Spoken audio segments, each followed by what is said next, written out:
Eu sou um cara racional e estimulo isso aqui nos meus vídeos. Eu acho que falta muito a gente pensar.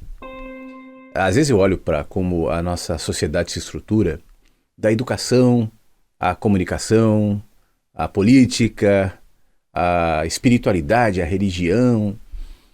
Parece que pensar está se tornando um negócio cada vez mais proibido. Não que alguém diga, né? Não pode pensar. Mas parece que a maneira como as coisas vão se organizando vão nos impedindo, mais do que isso, não é só impedindo, vão nos viciando a pensar fora desse nível racional. Deixa eu explicar rapidinho o que é o nível racional que eu estou querendo dizer. A racionalidade é quando você supera, por exemplo, os instintos. Nós somos animais, né? E eu já falei em alguns vídeos aqui no canal sobre os instintos, e é natural que nós tenhamos instintos, a gente nunca vai deixar de ter. O instinto é responsável pela sobrevivência do indivíduo e da espécie. Se você perde o medo completamente, você vai virar um ser perigoso. É bom que você não saia de olhos fechados a 200 por hora no seu carro, é bom que você tenha medo disso. Não é só a racionalidade que te impede de fazer isso. O medo de ter um acidente, de ter as consequências, de morrer. Esse medo é necessário. Agora, o problema é quando a maioria das nossas decisões são tomadas por impulso ou por instinto. E nesse caso, o instinto tem a ver com não só com medo, mas também com o pertencimento, a coisa tribal, né? Isso está muito presente na gente. Se você for ver a fundo os instintos, a grande maioria deles tem justamente a ver com essa questão da sobrevivência. Então, por que o instinto de tribal, de grupo, ele é necessário? Porque lá nos tempos pré-históricos, aquele indivíduo que estava exposto aos animais maiores, ele era presa muito mais fácil do que aqueles que andavam em bando, né, em grupo. Então a gente foi integrando isso como nosso instinto, como nosso DNA, como nosso olhar, enfim. E hoje a gente projeta em outras direções. Não tem mais a ver com você sair na rua com um grupo. Mas, por exemplo, a internet, ela estimula essa questão do grupo, da sobrevivência. Por exemplo, essa história do cancelamento se discute tanto, né? Às vezes alguém é cancelado porque disse, porque pensou, e eu não vou entrar no mérito se é bom ou se é mal. Mas poucas pessoas param e analisam, e refletem, e são razoáveis. O instinto do cancelamento é muito parecido com aquele que era estimulado na época dos romanos, né? Dos leões, das pessoas jogadas ali nas arenas. Isso sempre teve no humano. Você repara que os seres humanos são muito parecidos. E a maneira como eles agem, desde os tempos pré-históricos, passando pelos romanos, hoje e provavelmente amanhã, é muito semelhante. A grande maioria age baseada nisso, nos instintos. Mas como hoje tudo é muito rápido, tudo muito superficial, pouco espaço para aprofundamento, para silêncio, para leitura, como a gente já falou em vídeos anteriores, para contrastes de ideias, de pensamentos, de comunicação, enfim. Então a gente é apressado em julgar, em pensar. E aí a gente pensa e para o nosso pensamento nessa primeira camada, nessa primeira barreira, que é a barreira do instinto. Eu arriscaria dizer que me parece que atualmente a maioria das pessoas estão nessa primeira barreira. E isso não está necessariamente ligado ao seu arcabouço intelectual. Não é que o povão age por instinto e os intelectuais não. Talvez os intelectuais ajam de maneira mais refinada, esteticamente falando, mas não menos instintiva nos seus julgamentos, nos seus olhares, nas suas escolhas, porque, repito, isso não tem a ver com intelectualidade, isso tem a ver com humanidade. Como fazer com a questão dos instintos? Assumir que eu tenho os meus instintos, os meus medos, o meu pertencimento, enfim, todos os recursos, né, que o instinto nos dá, mas submetê-los à minha racionalidade. Que é justamente aquela perguntinha, mas por que eu estou sentindo isso? Por que eu estou pensando isso? Por que eu estou querendo isso? Por que eu estou assim? Por que isso para mim está sendo importante?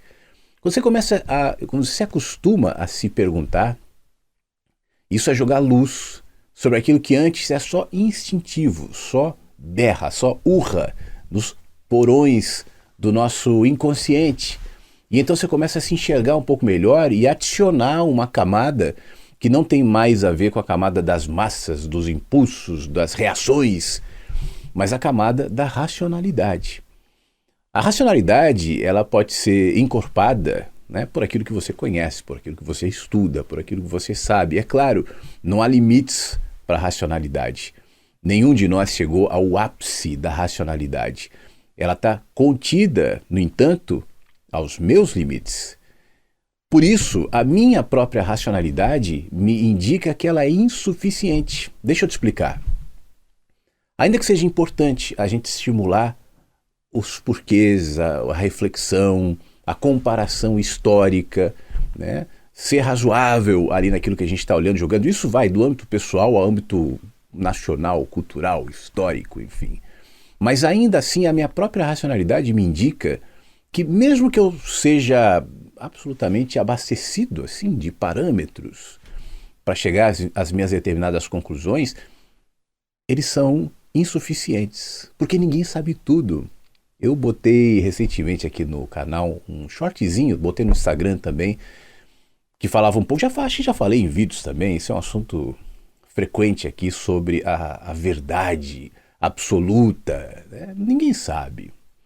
Se há uma verdade absoluta, a gente tem acesso a fragmentos dessa verdade. E é a racionalidade que me leva a concluir assim. Pessoas, por exemplo, que ao invés da racionalidade assumem somente o lado da fé, às vezes questionam esse meu ponto de vista e dizem assim: você está dizendo que não há absoluto, mas há. Deus é o absoluto. Essa é uma resposta do instinto, porque eu não estou dizendo que Deus é ou Deus não é o absoluto.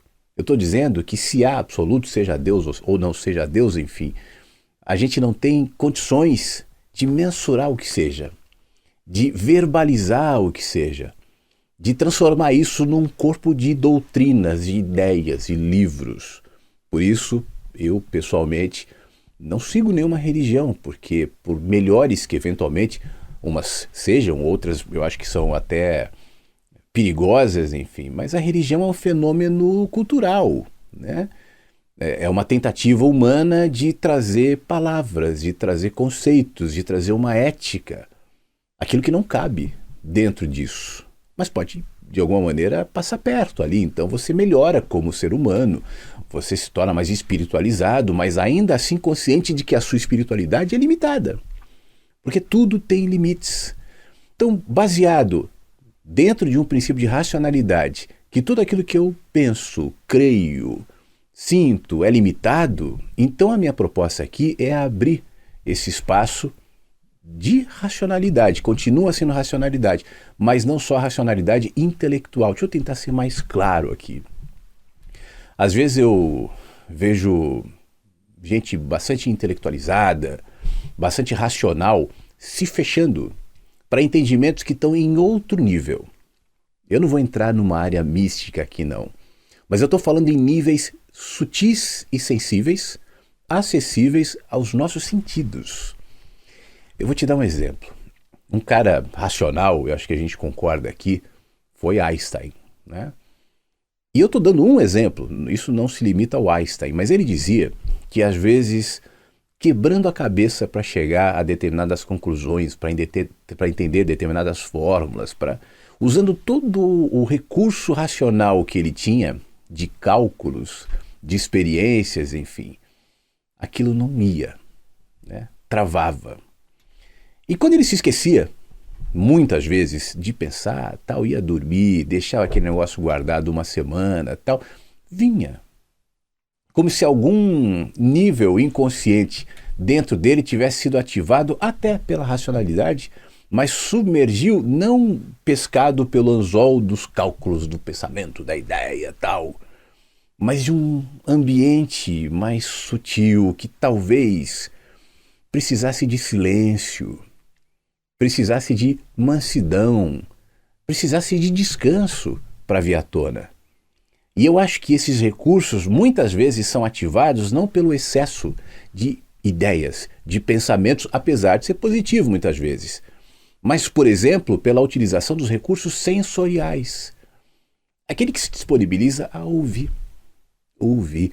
Eu me lembro, eu era criança, isso é um negócio que me marcou, eu fazia com meu filho quando ele era pequeno. para ativar esse recurso da sensorialidade, que é o seguinte: quando eu estava na escola, era uma professora de música que nos fazia fechar os olhos na classe. Eu devia ter uns, poxa, sei lá, 4 anos, 5 anos. Eu me lembro até hoje da sensação disso. A gente fechava os olhos na classe e ouvia os barulhos. Ela falava: presta atenção nos barulhos. Eu estudava num bairro movimentado, no Itaim Bibi, em São Paulo. Carro, claro, não é como hoje, mas era muito movimentado. Mas eu me lembro da sensação boa de ouvir a vida. Então eu ouvia um carro, um pássaro, alguém falando, um pássaro. Aquilo tudo já estava naquele contexto, mas distraído na classe, por exemplo, não prestava atenção. Com meu filho fazia esse exercício também, falava: cara, fecha os olhos, me diz 4 sons, 4 barulhos que você está ouvindo. Aí ele falava: tem algum pássaro passou, um carro, uma buzina. Aquilo vai ativando na gente uma percepção que no dia a dia a gente não valoriza. A gente está estreitado por aquilo que os nossos olhos, nossos instintos e muitas vezes nosso pensamento pura e exclusivamente racional nos algema e deixa de perceber uma realidade maior e que é apreendida pela minha sensorialidade, não só auditiva, mas visual e até sensitiva. E aí eu não vou, repito, entrar em méritos místicos, mas tem tanta movimentação energética, inclusive, né? Passando. Você está exposto, por exemplo, agora a sinais de rádio, de celular. Tem tanta coisa à sua volta que você não vê. E um aparelhinho, por exemplo, mensura o teu celular. Ele identifica o sinal 4G, o sinal Wi-Fi, entre outros, né? A ligação telefônica, o sinal de rádio, tem rádios aí, sinal de televisão, tem tanta energia, inclusive das pessoas, não só dos aparelhos. Ou você nunca percebeu, de repente, uma pessoa, uma energia pesada, ruim, sabe aquelas pessoas que sugam? Claro que você já sentiu isso. Ou outras pessoas que contagiam de maneira positiva, que fazem a gente se sentir bem. Tudo isso é uma comunicação no nível sensorial que a gente às vezes passa sem perceber, né? Quem está limitado a somente o arcabouço intelectual, vamos imaginar que o Einstein fosse um desses, ele jamais chegaria a percepções que o silêncio lhe trouxe, ainda que ele fosse um cara que se alimentasse também dos cálculos e depois submetesse aquilo que a sensorialidade, a intuição trouxe à racionalidade do estudo e dos cálculos. Poetas, escritores, compositores que eventualmente me veem aqui, eu acho que entendem o que eu estou falando. Eu mesmo, quantas vezes já escrevi um texto ou queria chegar a determinada conclusão ou determinada parte de um livro e travava, putz, aí você fica pensando, não vem, deixa, vou esquecer isso por um tempo. E daqui a pouco surge. Quando a gente se esquece dessa habilidade, que é uma habilidade humana, a gente fica mais burro. Ainda que você seja um cara absolutamente, ou uma mulher, alimentado de teses, de conceitos, de ideias.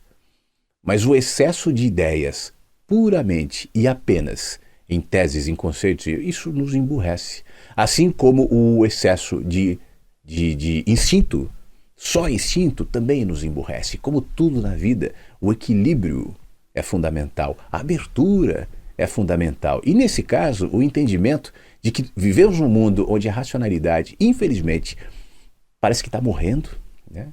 E é necessário que a gente tenha e submeta, como eu disse agora há pouco, os nossos sentidos, a nossa intuição à racionalidade, mas também não se esqueça que a racionalidade é uma condução, é uma estrada que tem os seus limites.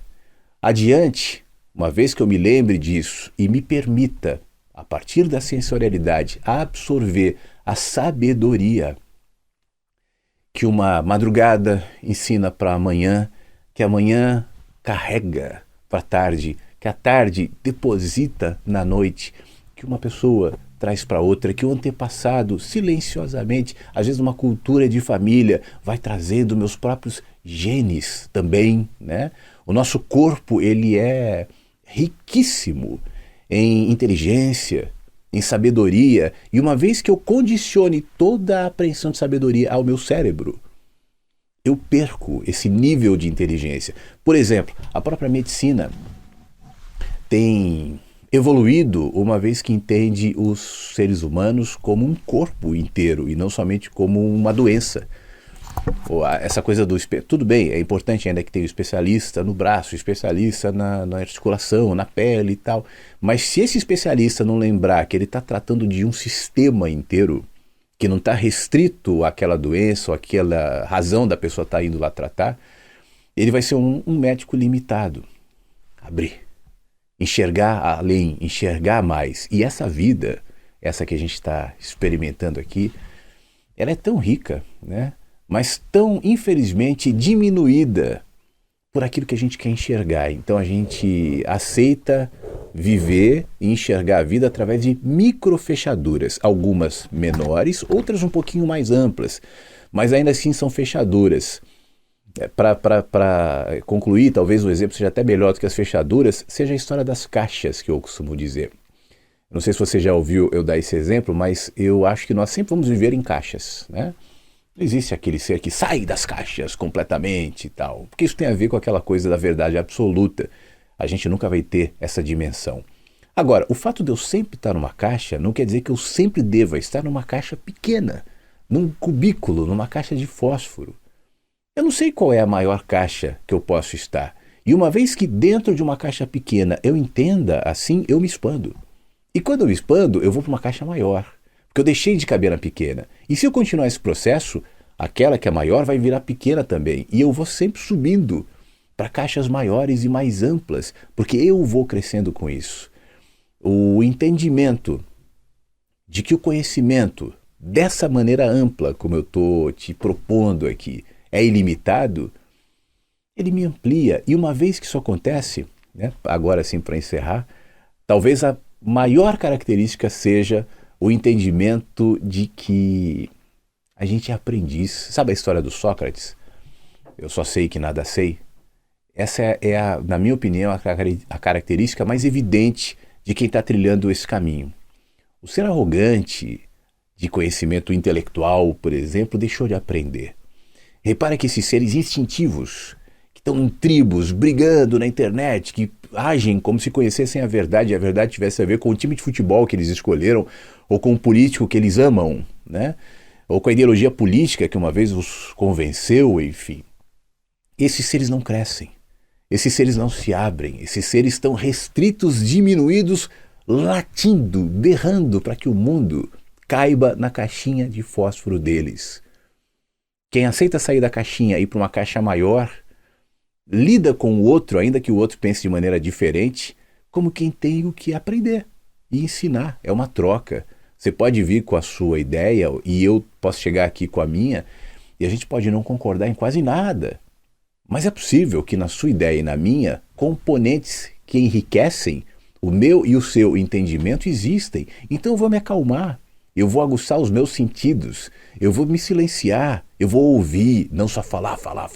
Deixa eu ouvir, deixa eu ver, deixa eu sentir, para que então eu cresça em sabedoria. No fim das contas, é sobre isso que eu estou falando. Essa inteligência é uma inteligência que passa pela racionalidade. Ela pode tangenciar a intelectualidade, mas ela não está restrita nela. Essa inteligência eu chamo de sabedoria. Que essa conversa vá diluindo em você. Ela não se encerra aqui. No seu dia, na sua noite, agora, nas próximas horas. Sem que você necessariamente fique pensando, não, mas deixa. Sabe uma música? A gente ouve a música e não necessariamente vai entender todas as cifras e toda a proposta daquela música, uma poesia, né? Mas ela fica. A visão de quem para e vai olhar para o mar, ou olhar para um cenário maravilhoso. Você não precisa necessariamente naquele momento retratar aquilo e apreender na sua mente. Mas a sensação fica, porque você foi tocado em outros sentidos, de outras maneiras para além da sua racionalidade. Eu torço para que essa nossa conversa de hoje tenha um efeito parecido. Até a próxima. Fique bem.